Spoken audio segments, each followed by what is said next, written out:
ओम शांति। 18 जून 2024। बाबा के महावाक्य। मीठे बच्चे, अवगुणों को निकालने का पूरा पुरुषार्थ करो। जिस गुण की कमी है उसका पोता मेल रखो। गुणों का दान करो तो गुणवान बन जाएंगे। प्रश्न: गुणवान बनने के लिए कौन सी पहली श्रीमत मिली हुई है?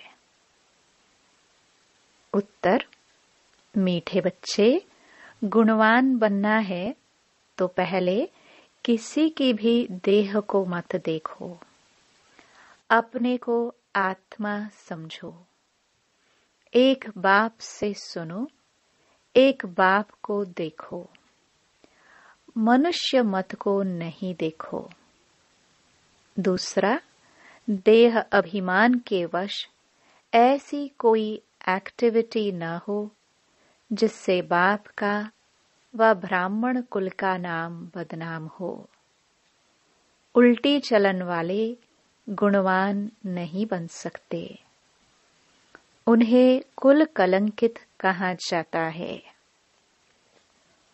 ओम शांति। बाप दादा के हाथ में मोतिये के फूल थे। बाबा साक्षात्कार कराते ही ऐसा खुशबूदार फूल बनने का है। बच्चे जानते हैं हम फूल बने थे जरूर। गुलाब के फूल, मोतिये के फूल भी बने थे अथवा हीरे भी बने थे, अब फिर बन रहे हैं। यह है सच्चे, आगे तो थे झूठे। झूठ ही झूठ, सच की रत्ती भी नहीं। अभी तुम सच्चे बनते हो तो फिर सच्चे में सब गुण भी चाहिए। जितने जिसमें गुण हैं उतना औरों को भी दान दे, आप समान बना सकते हैं। इसलिए बाप बच्चों को कहते रहते हैं, बच्चे पोता मेल रखो अपने गुणों का। हमारे में कोई अवगुण तो नहीं है। दैवी गुणों में क्या कमी है? रात को रोज अपना पोता मेल निकालो। दुनिया के मनुष्यों की तो बात ही अलग है। तुम अभी मनुष्य तो नहीं हो ना, तुम हो ब्राह्मण। भल मनुष्य तो सब मनुष्य ही हैं, परंतु हर एक के गुणों में चलन में फर्क पड़ता है। माया के राज्य में भी कोई कोई मनुष्य बहुत अच्छे गुणवान होते हैं, परंतु बाप को नहीं जानते। बड़े रिलीजियस माइंडेड नरम दिल होते हैं। दुनिया में तो मनुष्यों के गुणों की वैरायटी है, और जब देवता बनते हैं तो दैवी गुण तो सब में हैं। बाकी पढ़ाई के कारण मर्तबे कम हो पड़ते हैं। एक तो पढ़ना है, दूसरा अवगुणों को निकालना है। यह तो बच्चे जानते हैं हम सारी दुनिया से न्यारे हैं। यहाँ यह जैसे एक ही ब्राह्मण कुल बैठा हुआ है। शूद्र कुल में है मनुष्य मत, ब्राह्मण कुल में है ईश्वरीय मत। पहले पहले तुमको बाप का परिचय देना है। तुम बताते हो फलाना आर्ग्यू करते हैं। बाबा ने समझाया था, लिख दो हम ब्राह्मण अथवा बीके हैं ईश्वरीय मत पर, तो समझ जाएंगे इनसे ऊंचा तो कोई है नहीं। ऊंच ते ऊंच है भगवान, तो हम उनके बच्चे भी उनकी मत पर हैं। मनुष्य मत पर हम चलते नहीं, ईश्वरीय मत पर चल हम देवता बनते हैं। मनुष्य मत बिल्कुल छोड़ दी है, फिर तुमसे कोई आर्ग्यू कर ना सके। कोई कहे यह कहाँ से सुना, किसने सिखाया है? तुम कहेंगे हम हैं ईश्वरीय मत पर, प्रेरणा की बात नहीं। बेहद के बाप ईश्वर से हम समझे हुए हैं। बोलो, भक्ति मार्ग के शास्त्र पर तो हम बहुत समय चले, अब हमको मिली है ईश्वरीय मत। तुम बच्चों को बाप की ही महिमा करनी है। पहले पहले बुद्धि में बिठाना है, हम ईश्वरीय मत पर हैं। मनुष्य मत पर हम चलते नहीं, सुनते नहीं। ईश्वर ने कहा है, hear no evil, see no evil. मनुष्य मत। आत्मा को देखो, शरीर को नहीं देखो। यह तो पतित शरीर है, इनको क्या देखने का है? इन आंखों से यह नहीं देखो। यह शरीर तो पतित का पतित ही है। यहाँ के यह शरीर तो सुधरने नहीं है और ही पुराने होने हैं। दिन प्रतिदिन सुधरती है आत्मा। आत्मा ही अविनाशी है। इसलिए बाप कहते हैं, सी नो इवल। शरीर को भी नहीं देखना है। देह सहित देह के जो भी संबंध हैं, उनको भूल जाना है। आत्मा को देखो। एक परमात्मा बाप से सुनो। इसमें ही मेहनत है। तुम फील करते हो यह बड़ी सब्जेक्ट है। जो होशियार होंगे उनको पद भी इतना ऊंच मिलेगा। सेकंड में जीवन मुक्ति मिल सकती है, परंतु अगर पूरा पुरुषार्थ नहीं किया तो फिर सजाएं भी बहुत खानी पड़ेगी। तुम बच्चे अंधों की लाठी बनते हो बाप का परिचय देने के लिए।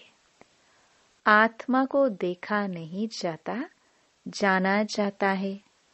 आत्मा कितनी छोटी है। इस आकाश तत्व में देखो, मनुष्य कितनी जगह लेते हैं। मनुष्य तो आते जाते रहते हैं ना। आत्मा कहाँ आती जाती है क्या? आत्मा की कितनी छोटी सी जगह होगी। विचार की बात है। आत्माओं का झुंड होगा। शरीर के भेंट में आत्मा कितनी छोटी है। वह कितनी थोड़ी जगह लेगी। तुमको तो रहने के लिए बहुत जगह चाहिए। अभी तुम बच्चे विशाल बुद्धि बने हो। बाप नई बातें समझाते हैं नई दुनिया के लिए, और फिर बताने वाला भी नया है। मनुष्य तो सबसे रहम मांगते रहते हैं। अपने में ताकत नहीं है जो अपने पर रहम करे। तुमको ताकत मिलती है। तुमने बाप से वर्षा लिया है और कोई को रहम दिल नहीं कहा जाता है। मनुष्य को कभी देवता नहीं कह सकते हैं। रहम दिल एक ही बाप है जो मनुष्य को देवता बनाते हैं। इसलिए कहते हैं परमपिता परमात्मा की महिमा अपरम अपार है, उसका पारावार नहीं। अभी तुम जानते हो उनके रहम का पारावार नहीं है। बाबा जो नई दुनिया बनाते हैं उसमें सब कुछ नया होता है। मनुष्य पशु पक्षी सब सतो प्रधान होते हैं।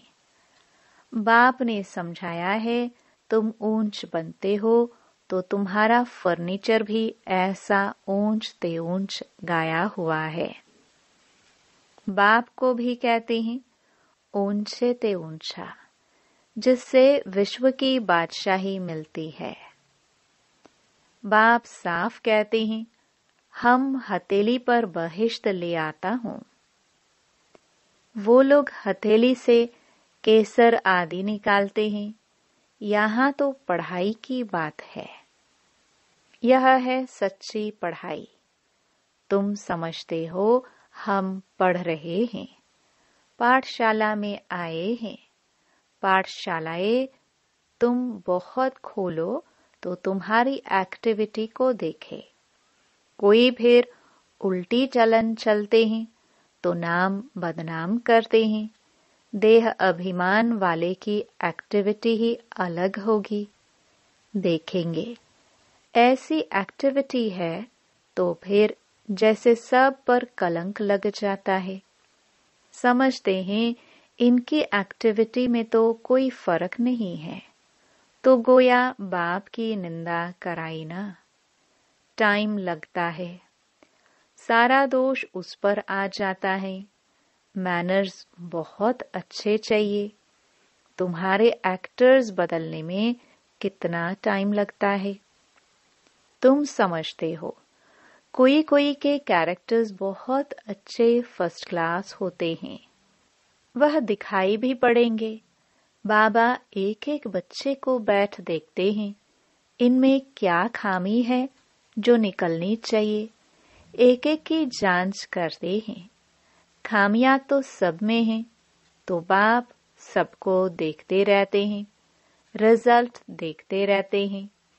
बाप का तो बच्चों पर लव रहता है ना। जानते हैं इनमें यह खामी है, इस कारण यह इतना ऊंच पद पा नहीं सकेंगे। अगर खामियां नहीं निकली तो बड़ा मुश्किल है, देखने से ही मालूम पड़ जाता है। यह तो जानते हैं अभी टाइम पड़ा है। एक एक की जांच करते बाप की नजर एक एक के गुणों पर पड़ेंगी। पूछेंगे तुम्हारे में कोई अवगुण तो नहीं है। बाबा के आगे तो सच बता देते हैं। कोई कोई को देह अभिमान रहता है तो नहीं बताते हैं। बाप तो कहते रहते हैं आपे ही जो करे सो देवता। कहने से करे वह मनुष्य, जो कहने से भी न करे। बाबा कहते रहते हैं जो भी खामियां हैं इस जन्म की वह बाप के आगे आपे ही बताओ। बाबा तो सबको कह देते हैं, खामियां सर्जन को बतानी चाहिए। शरीर की बीमारी नहीं, अंदर की बीमारी बतानी है। तुम्हारे पास अंदर में क्या क्या आसुरी ख्यालात रहते हैं, तो इस पर बाबा समझाएंगे। इस हालत में तुम इतना ऊंच पद पा नहीं सकेंगे। जब तक अवगुण निकले, अवगुण बहुत निंदा कराते हैं। मनुष्यों को वहम पड़ता है भगवान इनको पढ़ाते हैं। भगवान तो नाम रूप से न्यारा है, सर्वव्यापी है, वह कैसे इनको पढ़ाएंगे।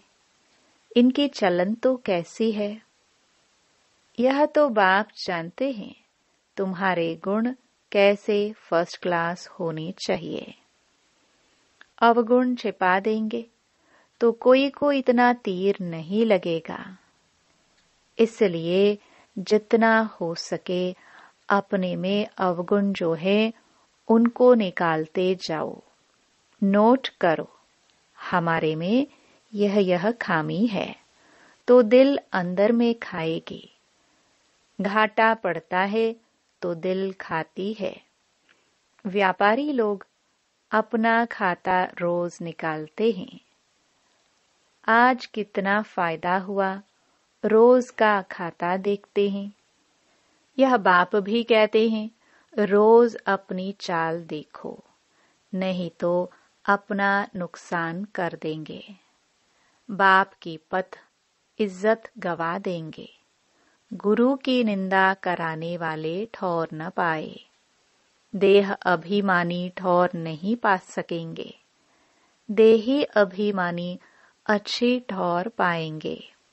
देही अभिमानी बनने के लिए ही सब पुरुषार्थ करते हैं। दिन प्रतिदिन सुधरते जाते हैं। देह अभिमान से जो कर्तव्य होते हैं उनको काटते रहना है। देह अभिमान से पाप जरूर होता है, इसलिए देही अभिमानी बनते रहो। यह तो समझ सकते हो, जन्मते ही राजा कोई होता नहीं। देही अभिमानी बनने में टाइम तो लगता है ना। यह भी तुम समझते हो। अभी हमको वापस जाना है। बाबा के पास बच्चे आते हैं। कोई 6 मास बाद आते, कोई 8 मास बाद भी आते हैं। तो बाबा देखते हैं इतने समय में क्या उन्नति हुई है। दिन प्रतिदिन कुछ सुधरते रहते हैं या कुछ दाल में काला है। कोई चलते चलते पढ़ाई छोड़ देते हैं। बाबा कहते हैं, यह क्या, भगवान तुमको पढ़ाते हैं भगवान भगवती बनाने। ऐसी पढ़ाई तुम छोड़ देते हो। अरे, वर्ल्ड गॉड फादर पढ़ाते हैं, इसमें एब्सेंट। माया कितनी प्रबल है।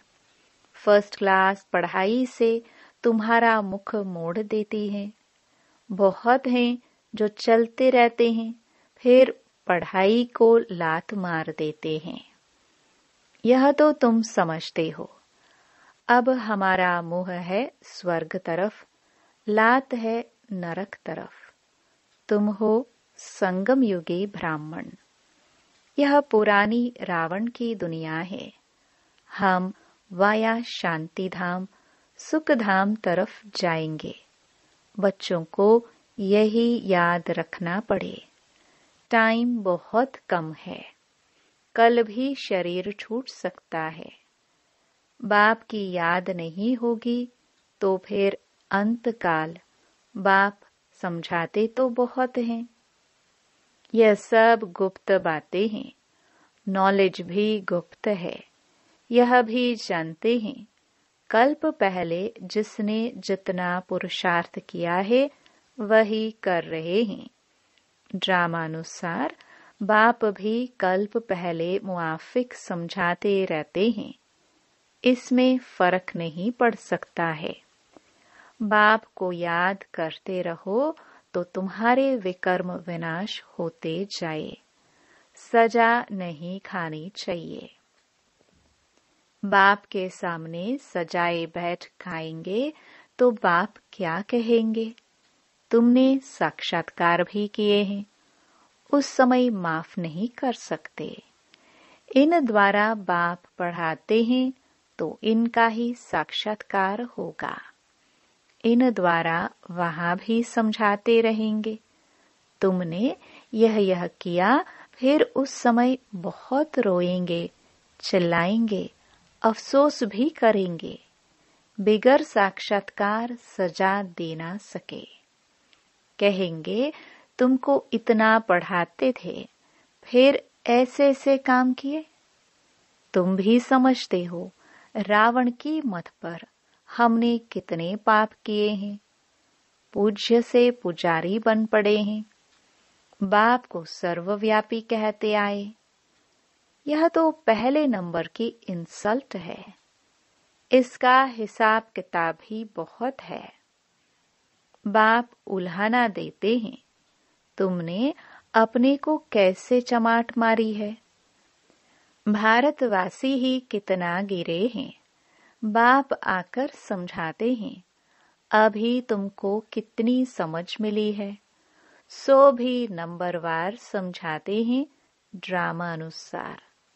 आगे भी ऐसे ही इस समय तक के क्लास की यह रिजल्ट थी। बाप बताएंगे तो सही ना। तो बच्चे अपनी उन्नति करते रहे। माया ऐसी है जो देही अभिमानी रहने नहीं देती है। यही बड़ी सब्जेक्ट है। अपने को आत्मा समझ बाप को याद करो तो पाप भस्म हो जाए।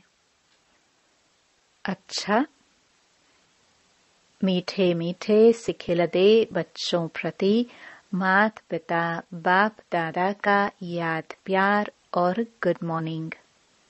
रूहानी बाप की रूहानी बच्चों को नमस्ते। धारणा के लिए मुख्य सार। पहला, देह अभिमान में आने से पाप जरूर होते हैं। देह अभिमानी को ठौर नहीं मिल सकती, इसलिए देही अभिमानी बनने का पूरा पुरुषार्थ करना है। कोई भी कर्म बाप की निंदा कराने वाला न हो। दूसरा, अंदर की बीमारियां बाप को सच सच बतानी है, अवगुण छिपाने नहीं है। अपनी जांच करनी है कि मेरे में क्या क्या अवगुण है। पढ़ाई से स्वयं को गुणवान बनाना है। वरदान, हद की रॉयल इच्छाओं से मुक्त रह सेवा करने वाले निस्वार्थ सेवाधारी भव। जैसे ब्रह्मा बाप ने कर्म के बंधन से मुक्त न्यारे बनने का सबूत दिया, सिवाय सेवा के स्नेह के और कोई बंधन नहीं। सेवा में जो हद की रॉयल इच्छाएं होती हैं, वह भी हिसाब किताब के बंधन में बांधती हैं। सच्चे सेवाधारी इस हिसाब किताब से भी मुक्त रहते हैं। जैसे देह का बंधन देह के संबंध का बंधन है, ऐसे सेवा में स्वार्थ यह भी बंधन है। इस बंधन से व रॉयल हिसाब किताब से भी मुक्त निस्वार्थ सेवाधारी बनो। स्लोगन, वायदों को फाइल में नहीं रखो, फाइनल बनकर दिखाओ। ओम शांति।